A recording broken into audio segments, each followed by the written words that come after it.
Good morning, my name is Kira Burke and I'm here today to talk to you about how to set up a retail business and things you need to consider to ensure you're successful. There are so many factors involved and I hope to simplify the process. Today you will learn what is a retailing business, the different types and formats you can choose.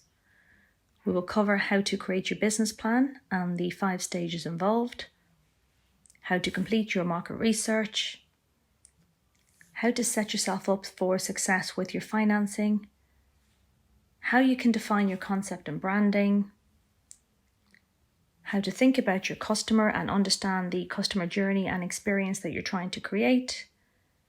And combined, these will enable you to take a thorough look at your business idea. The goal of this tutorial is to help you work through all these key aspects and ensure that you can evaluate them for your own business. At the end of the process, I would hope that you have clarity on if there's a place in the market for your offering, confirmation of the selling format that you wish to launch your business in, understand the costs involved in setting up in your business and the finance requirements you'll need to support yourself, have profitability estimations for the future, and understand the legal infrastructure and trading requirements that you will need. So let's get started. So what is a retailing business? A retailing business is a business that sells a product or service to an individual customer for his or her own use. The aspect of the sale that makes it qualify as a retail transaction is that the end user is the buyer or consumer. If you sell products on to another business for resale, this is known as business to business and doesn't qualify as a retail business. Retail is the UK's largest private sector employer and employs over 3 million people. This is about 1 in 10, and the sector accounts for over a third of consumer spending in the UK. In Northern Ireland alone, there are over 10,000 retail businesses, and most of these are micro businesses which employ under 10 people. There are many different forms that retailing can take. There are e-commerce websites, omni-channel businesses, bricks and mortar stores that come in many different types and formats. Some of the most popular are department stores, and these can be compared to a collection of smaller retail stores that are managed by one company. They're well known for offering products at different pricing levels and a wide variety of products. Some common examples are House of Fraser, John Lewis, and Debenhams. There are also specialty stores, and these are retail establishments that focus on selling 1 or 2 categories of products, such as Nike. Supermarkets are also retail outlets, and these are large, departmentalised self-service stores that specialise in food and non-food items. You also have discount stores, and examples of these would be your local Aldi or Lidl stores, and you also have your local convenience stores, and these could be the alcohol shop on the corner, or the local newspaper shop which sells basic groceries in a small format that's there for your convenience. You will find retail outlets all over your local community and the wider community at large. These will include your local hair salon, bookstores, beauty businesses, and the wider large store formats such as Tesco, Aldi, Sainsbury's in your community. If you're considering opening a retail business, there are many factors that need to be considered and decisions that need to be taken, and understanding all of the options that are available to you will enable you to make the best decision for your retail business. There are many steps involved in opening a retail business, and today we're going to explore the 5 most important steps. Step 1 is to create a business plan, and writing a business plan is crucial for you, as this provides a comprehensive overview of your business all at once and can help you establish what will work and, importantly, what will not work and what needs to be modified. The second step we will discuss is how to conduct your market research, and this will be all of the information that you gather to try and understand who the customer will be for your product, what their needs are and preferences are, and what is currently available in the marketplace. Step 3 is to ensure you have your finance in order. What capital will you require to start up? Do you have access to that capital? And what funds you will need to keep you going in the initial stages. Step 4 is to develop your concept and branding, And this is to decide the right look, feel, and tone of your brand to ensure it attracts customers for you and conveys the right message about your business. Step 5 is to consider your customer. Try and understand how your business will operate, what the customer touchpoints will be, how your customer will journey through your business, the customer experience you would like them to have, and try and identify issues that may cause you to be unable to fulfill the desired delivery to your customer. So if you're considering opening a retail business, the first thing you need to do is to create a business plan. And this is the document that will provide you with a comprehensive overview of all aspects of your business, and it will make it easy for you to determine what will or will not work. Creating a business plan can be an easy process, or it can be as complicated as you make it. And there are many types and formats you can download online. But all types and formats will contain 5 key elements. And as you investigate these elements and answer questions about your business, this will enable you to make informed decisions about your business and understand, does your business plan work? So the first step is to decide what are the goods you're going to be selling, or what are the services you're going to be selling, and what is the gap in the market that you're targeting, and how will you create your own USP to differentiate from your competitors. The second step is to understand, to whom are you selling? Who is the target audience? The third step is to understand the selling form that you want your business to take. There are many opportunities open to you: kiosks, pop-up shops, online businesses, some version of bricks and mortar, and omni-channel. Choosing the right form that suits your business needs, that keeps your costs where they need to be and reaches the widest audience to achieve the sales goals that you've set will be critical. The fourth step is to establish your financial information, and this will involve some sort of sales forecasting, trying to estimate your costs, understand your supply chain and margin, and building your profitability forecast, again with the goal in mind to understand, can you make a profit from this? Will your business plan stack up? Does it work? And the fifth and final step that is required to creating your business plan is to understand the legal components. This will include choosing the type of legal structure that you set up. And the legal structure that you choose can impact everything from the tax that you'll pay to your take-home salary. So working out what option is best for you is important. The most popular legal structures in the UK are sole traders and limited companies. A sole trader is effectively a self-employed person who is usually the owner and operator of the business. And the key thing you need to know is that there's no legal separation between you as the business owner and the business itself. The benefits of this are that you get to make all of the decisions and you get to keep all the profits that you've made after tax. However, the downside is you are personally liable for any losses that your business makes. Another popular type is to have a limited company, and the key distinction there is that the business is separate from you as an individual, and the business is limited to the business capital that you've set up as part of the company.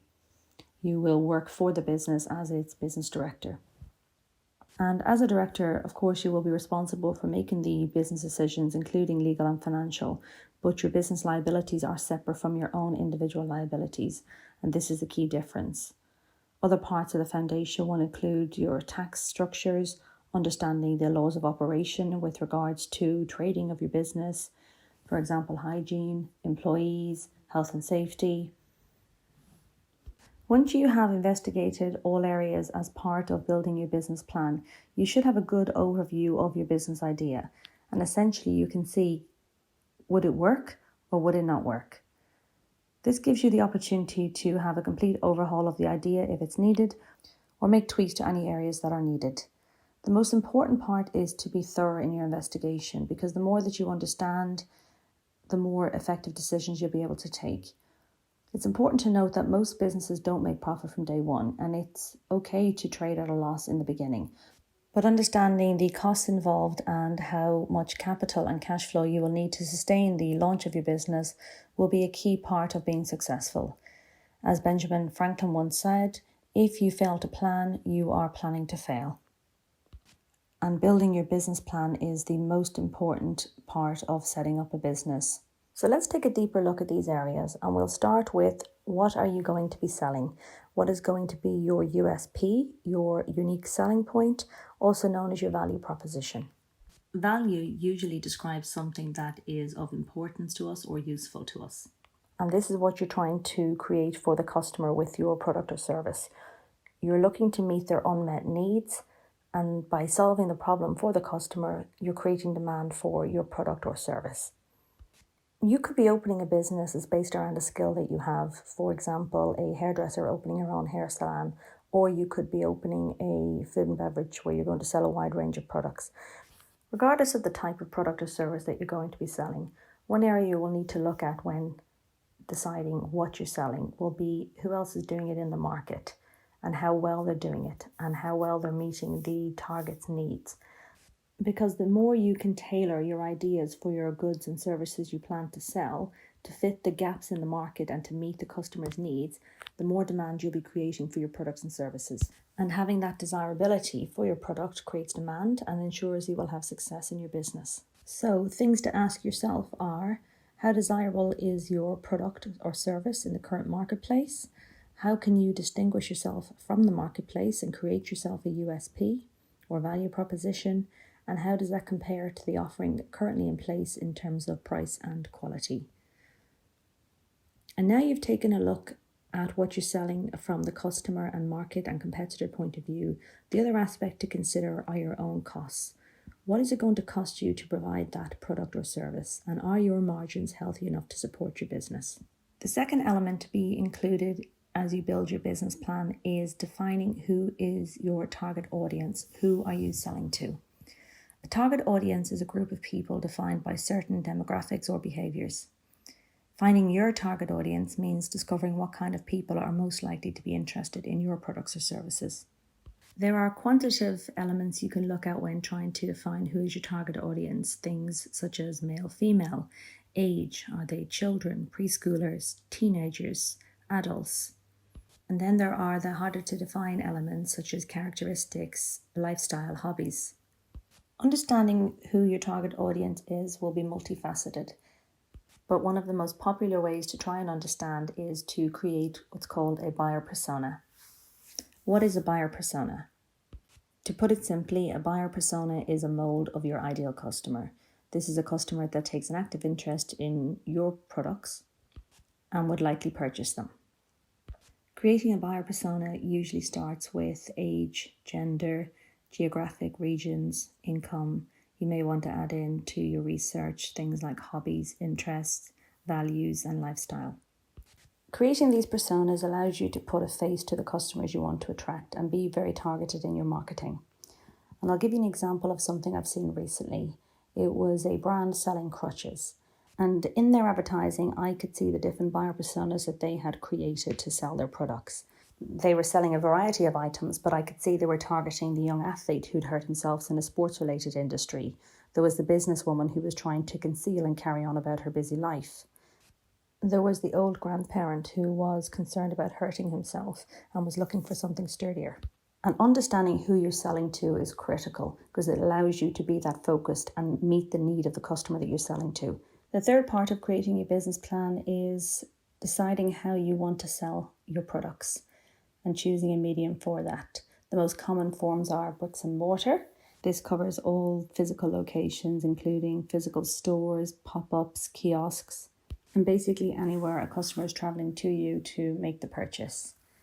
Another medium is e-commerce, which is the business of selling online via your website or other marketplaces.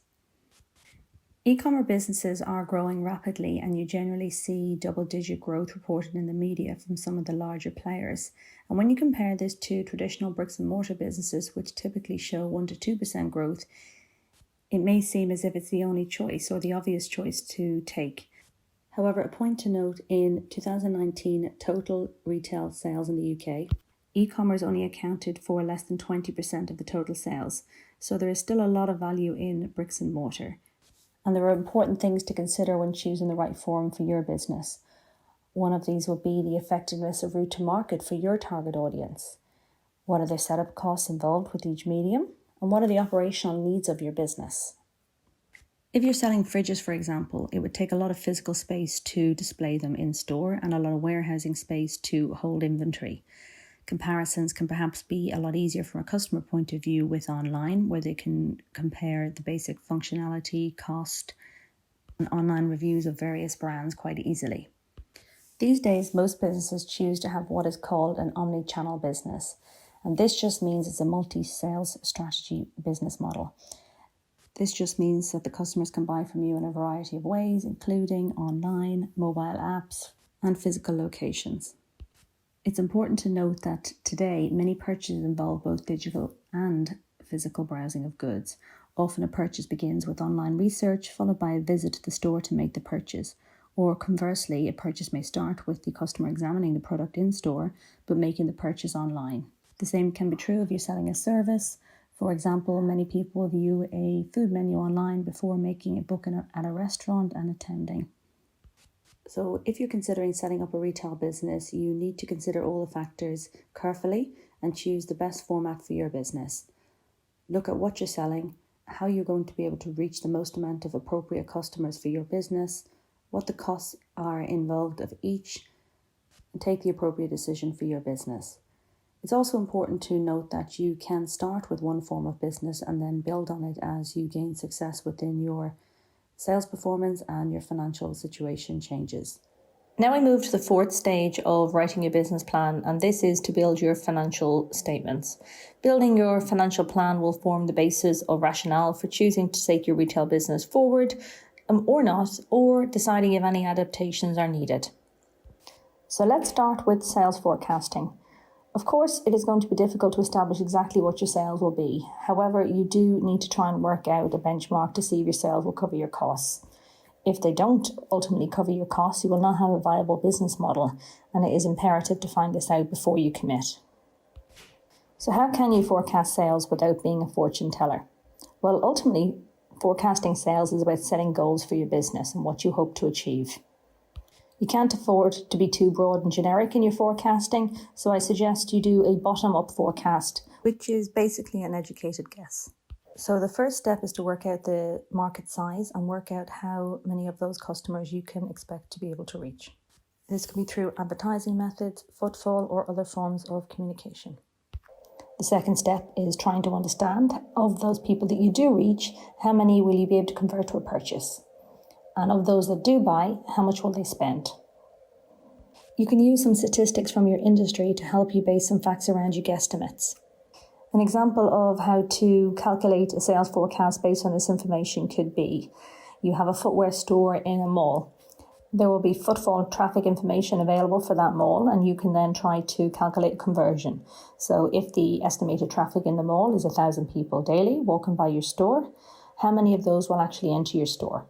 You can assume maybe 10%. And of that 10%, how many will you be able to convert to purchase? Perhaps that's 10 to 15%.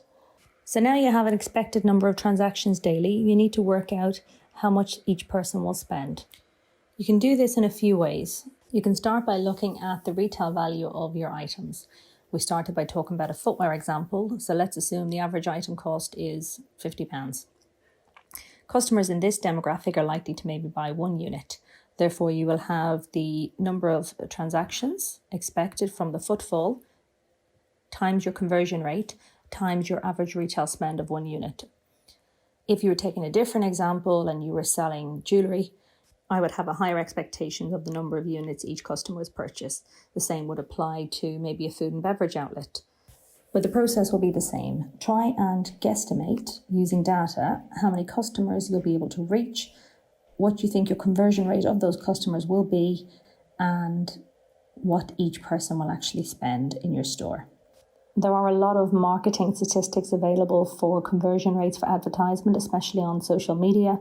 So again, you can use these to help build the foundation of your sales forecasting. Simple example would be 10,000 people see an advertisement. This leads to 1,000 people clicking on the ad and going to the relevant website, and 100 people make a purchase. Hopefully these methods will give you some ideas of how you can guesstimate your sales forecasting and be as close to reality as possible. And trying to be as realistic and close to reality as possible is very important to set the foundations for your financial business planning. The next part of your financial planning is understanding your margins. And these are obviously a lot more in your control. Understanding your supply line, where are you procuring your goods from, how will they arrive to your business, what kind of transport costs will be involved, what taxes are needed to be paid. Understanding all the costs involved in your supply line will allow you to understand the total cost of your goods. Once you factor in your planned retail price, you will understand what your operating margin is going to be. As you've already completed your sales forecast in detail, and now you've worked out what your operating margin will be, you will have a forecasted income for your business. The next stage will be to understand the costs that are involved in the type of business you're going to operate. These can be wide and varied, and you will need to factor in things such as staffing, rent, legal fees, IT, which will include hardware, software, potentially hosting, marketing costs, utilities. And using all the information you have put together, you'll be able to build a forecasted P&L. This will highlight your predicted sales and margin, understand the costs that are involved in setting up your business. This will give you the required initial capital investment needed. It'll give you cash flow expectations. You can have a look at the viability of your business model by looking at the expense ratios. You'll understand when the break-even point is likely to be reached and what kind of profitability you can expect from the business based on the factors you have put together. This will give you a great overview of your business, and it will allow you to make necessary changes if needed. Maybe your sales don't cover the actual operating costs. Maybe your margins can be improved by better decision making or better product ranges.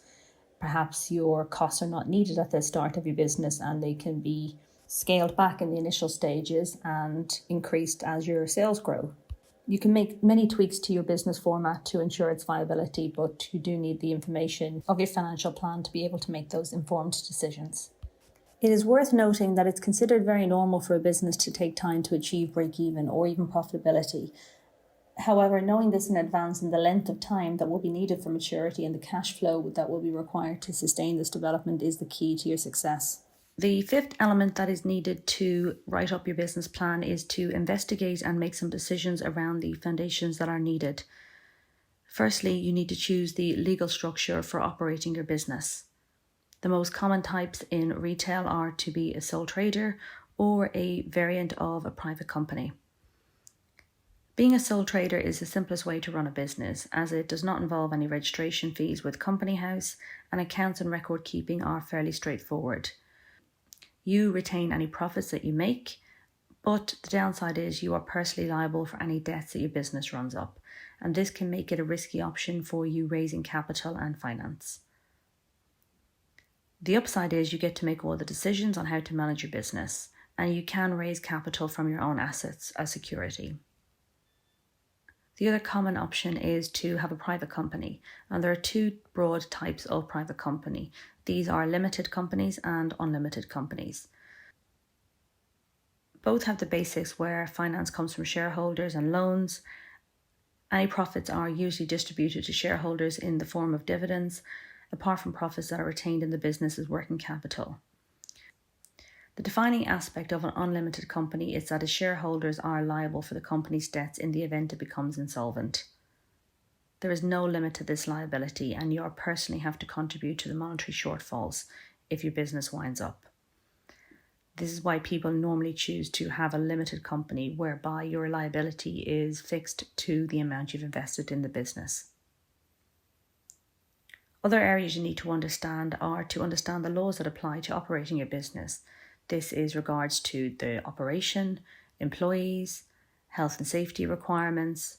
You may need to have tax and accountancy support on hand to get the best advice for your business. You also need to choose your business trading name.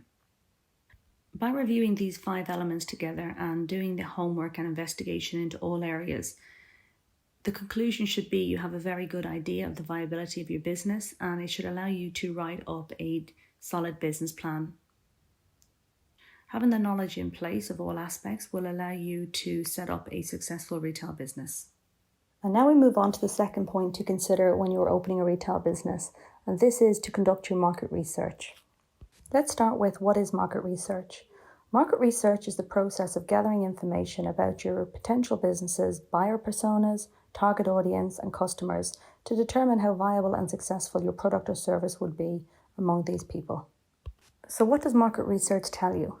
Market research provides insight into a wide variety of things that impact your bottom line. It can help you understand demand for your product. It can tell you how big that demand is. It can see who is generating that demand. It can help you understand where the target audience and the current customers of those products do their product research. It can tell you which of your competitors is doing it best currently in the market. It can help you assess where you sit against price and quality against your competitors. It can help you understand things that influence purchases and conversions in your demographics. Conducting market research is not just about working out which products or services sell best and which to stock in your business. It is also about learning about what attracts your target market. When you conduct your market research, it will be helpful to evaluate the general retail sector in your local area, which type of shops are seeing success and which ones are closing the doors. Analyze specifically your competitors. What are they stocking? Who are they stocking? Are they offering additional services? How will you be able to differentiate your business and your product and services from them to gain a competitive advantage? Try and keep an open mind while you complete this process and be open to tweaking your original idea to fit gaps in the markets or areas of high demand. Let me give you some examples of how market research can be used to successfully drive a business forward. Apple has always completed market research in a different manner to the rest of the world. They use market research to find out exactly what customers want from their devices, and then they figure out how to make that a reality. Another example could be McDonald's adapting its product range to meet the current market's health trends, where people want to know where their products are sourced from and have healthier options available to them. Completing your own market research and understanding what your customer needs and what attracts them to your specific business will be critical for your success. For example, if you're a local dry cleaning business, usually the most valued qualities of a business are speed and range of services. Same-day service is particularly popular for people who have busy schedules and require their garments for work. Typically, dry cleaners operate in high population areas and are a local service, and you may be able to offer pickup and delivery. This will make them choose your business over another. The value in market research is trying to understand the demand for your product, who's generating the demand, and how you can gain a competitor advantage in the marketplace. Using the knowledge that you learn, this will allow you to be successful in your retail endeavour. So now you know how valuable market research can be in helping get your business off to a successful start. How do you go about completing your market research? I would suggest 3 easy steps. Step 1, decide what it is you need to know about your market. The more focused your research is, the more valuable it will be. Step 2, you need to prioritise the results that you need. You can't research everything, so concentrate on the information that will give you the best or quickest results and payback. The final step will be to decide how you're going to complete this research. There are many ways to do it, but for small businesses, the easiest and most cost-effective ways are to talk to potential customers, use focus groups to test ideas and products or services, go to similar businesses and do observation of customer behaviour, look at comparable businesses in your industry that are similar in size and geography, and you can use their data as a comparison point. You will also need to do your price research and look at your competitors. It's always important to look at best in market, which we all know, but I think it's also important to look at worst in market and look at the negative behaviours and aspects of those businesses to ensure that you don't take them into your business. At this stage, you are still investigating and researching opening a retail business. And if you feel you don't have the skill set to adequately complete your market research, it may be worth investing in some sort of expert help or consultancy services. While these may feel like a cost you can't afford, finding out what will make your business tick and what will attract customers to your business over your competitors may be invaluable and allow you to avoid many mistakes in the future. In today's competitive marketplace, regardless of the type of product or service that you're selling, there's only one way to achieve long-term and consistent success, and that is to have a deep understanding of who your customer is and what they need. And a great way to achieve this is to create buyer personas. So what is a buyer persona? A buyer persona is a semi-fictional profile that represents your ideal buyers. These profiles contain details such as the industry they work in, the job title they have, the age they are, where they live, and also more specific details related to their journeys. So issues that they may face with their buying habits, their pain points, their content preferences, their method of communication, and so much more. By creating buyer personas for your business, you're trying to understand the types of customers who will be shopping in your business and what makes them tick. How can you understand their needs and wants, and then, importantly, how can you give it to them? Creating buyer personas can help your business in so many ways. Firstly, it helps you position yourself as a solution to their problems. Customers are not looking for products, they're looking for a solution to a need that they have. When you create the buyer personas, you're able to prioritize the information related to that specific customer and to address the problems or pain points that they have. For example, a busy working mum may have a priority of time and convenience, and you can address this when you talk to them in your marketing. Buyer personas also allows you to speak the same language as your target customers. Not everybody will want to communicate in the same way, and understanding the variances allows you to connect with your customers. Importantly, it will also allow you to choose the types of channels you use to communicate with each buyer persona and reach your customers. The more customers you reach, the more chance of success and conversion you will have in your marketing to the customers. This will enable you to have consistent and sustainable business performance. Ultimately, all you're trying to do is to understand the different needs of the type of customers who are going to shop within your business, whether it's time and convenience or quality or an emotional connection that they're looking for. You can target different customers once you understand them. Once you have established what type of costs are going to be involved in the setup of your business, from a capital investment point of view and also an operating cost, the next stage of investigation and research is to understand what types of finance are available to you. There are many choices that you can avail of. There are investment grants available from NI Invest. There are loans from banking facilities. You can take overdraft facilities on your bank account. There are bank guarantees that are especially used when shipping internationally, and there are lines of credit. What you really want to achieve are two things. One is to ensure that you have the most amount of money in your pocket for the longest amount of time, and two, to find the cheapest way to borrow. And timing of finance is key. You only want to borrow when you need the cash. You don't want to be paying any interest for any unwanted cash. When you draw down on the cash and you're utilising the cash is the only time you want to be paying any finance charges.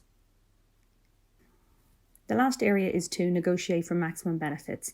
This can be done in many ways, and some examples are if you are procuring any version of a bricks and mortar business or pop-up or kiosk, try and ensure a rent-free period for the renovation or when you are trying to build the business into space that is suitable for your business needs. Another great way is to maximize the length of credit lines on the stock that you have. If, for example, most suppliers offer 60 days, trying to negotiate 75 days or 90 days will allow you to sell more of the inventory before you have to pay for it. This will substantially improve your cash flow. You can negotiate on any logistics costs that you have within a business. You can shop around for different banking solutions to reduce your finance charges. There are many ways that you can look at reducing costs, and you should look at every opportunity for negotiation to reduce the cost to your business. Ultimately, this will improve the profitability and the viability of the idea. Once you have understood what the initial capital investment cost would be to set up your business and also understood the ongoing operational costs that would be required, the next part of investigation needs to be around the types of finance that are available to you and the cost of each one. There are many types of finance that you could avail of. There are investment grants available from numerous bodies. There are loans from numerous banking facilities and lenders. You can take overdrafts on bank accounts, use bank guarantees for shipping goods. You can take extended lines of credit with suppliers. Understanding the type that is most suitable for your business and importantly the cost of each type is critical. You don't want to be paying interest on any finance charges for money that you don't currently need. Only when you need the cash and draw down specifically on it are the only times you want to be paying finance, and you want to be paying the cheapest rate possible. So it's worth shopping around. What you're really trying to achieve is to have the most amount of money in your pocket for the longest amount of time, and two, the cheapest way to do that. And timing of finance is key to achieving this. The last area to research to ensure that you are well financed is to try and negotiate for maximum benefits in all aspects of your business. The ability to negotiate is just two parties to find common agreement, and you can use this across all aspects of your business. Some key areas are to look at rent-free periods with landlords. You could use this for setting up trading to get your sales off the ground, or if you are renovating a property or business unit to suit your specific business needs. You should try and extend the lines of credit on stock with your suppliers. If your supplier offers 60 days, if you can try and negotiate 75 days or 90 days, this will substantially change your cash flow and give you a longer period of time to sell that inventory before you've had to pay for it. You'll have some version of logistics costs in all likelihood, and finding the most efficient, cost-effective way for your transport costs, again, is a way to improve your cost factors and business viability. There are many ways that you can negotiate to have maximum benefit, and all of these will help set your business up for success. The important takeaway here is to take a 360 look at your financing. Ensure that you understand the capital investment required to set up your business so you can accurately assess the viability and ensure that you have the right cash flow. Ensure that you understand the ongoing operational costs that will be required to keep your business going, especially in the initial stages, and ensure that you have the banking facilities to support that. You also need to make sure that you choose the right type of finance in the most cost-effective manner and negotiate the maximum amount of benefits for your business. Looking at finance from the 360 angles will help you ensure you are well financed and on your way to success. And lastly, we move on to the fourth step that you need to consider if you're setting up a retail business, and this is deciding on the branding, concept and design for your business. So let's start with what is branding and why do you need it? Branding is the process of communicating your USP or differential that sets you apart from the competitors. It is a common thread that ties together all of your communication. Your store's name, business logo, interior design, the tone of voice you use with your advertising to customers, the look and feel of your website, the posts you share on social media. And you may ask yourself, why is this important? It creates recognition for your business. It builds trust with your customers. It provides employees with direction and motivation, and it makes acquiring new customers easier. Examples of great branding that come top of mind are Apple. We can easily say that Apple is one of the most successful brands of our generation. There's no way we can speak of global branding without mentioning Coca-Cola. In food and beverage, Starbucks is a world leader. Their success is attributed to real customer experience around coffee consumption. Coming a little closer to home and looking at the best British brands.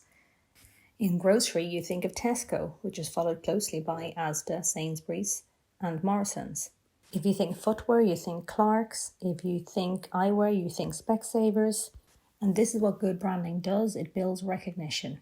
And this in turn builds loyalty and increases sales and profits. So how do you go about creating your own brand? The first step will be to define your own concept. Who do you want to be and how do you want to be perceived? You will need to ask yourself some questions. Why are you going to exist? What differentiates you? What problem or gap in the market are you trying to solve? And why should people care?